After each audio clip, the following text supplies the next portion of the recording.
last story of the day is the case of a National Youth Service Corps member, Ushie Rita, who is serving in Lagos State, who in an emotional TikTok post expressed frustration over soaring prices and described President Tinubu as a terrible president, highlighting the financial difficulties faced by citizens, especially corps members whose allowances have remained stagnant despite inflation.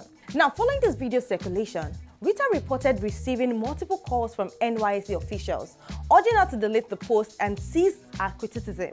Now, one official allegedly admonished her, questioning her sanity and demanding the video's removal. Concerned for her safety, Rita noted that the NYSC possesses her personal information, including her home address, and perceived the calls as threats. Subsequently, Rita was instructed to appear at the NYSC office in a Tiosa local government area at 10 a.m. on Monday.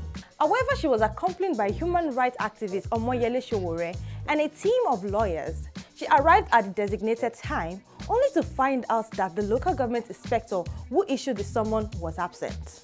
Now, these unexpected turns of events have raised questions about the NYSC's handling of the situation and the right of corps members to express their views on national issues. Public reactions to Rita's videos have been mixed. While some sympathized with her plight and commended her courage to speak out, others, including former Senator Ben Bruce, have advised against public criticism of national leaders, urging citizens to refrain from negative commentary on social media. Now guys, come forward, let's talk. Where is the lie in what she has said? But how do you expect young people who were sent away from their families to unfamiliar states to survive on 33k in this economy? But instead of addressing the issue, the government's response was threats. So apparently corps members are not even allowed to speak against the government. But why? Why is it that the same government that promised to increase their allowance to 77,000 is now acting like they never said anything? And let's not even talk about insecurity. These corps members have been posted to places where there are serious risks of insecurity, with reports of kidnappings and even death. Yet no real action has been taken to protect them. But now, when one person speaks up, that's when they suddenly have the energy to react, Abi.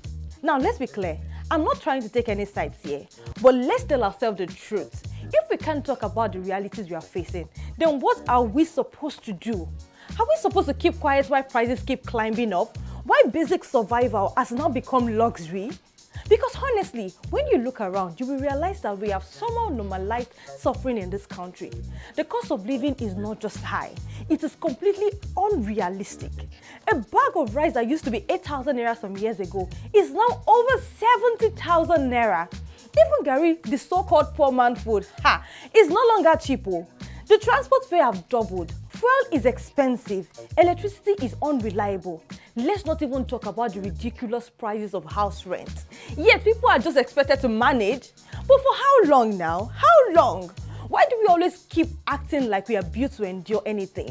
Why do we pretend like things are not bad when they really are? We see it, we feel it, yet we move as if we have no choice but to keep pushing.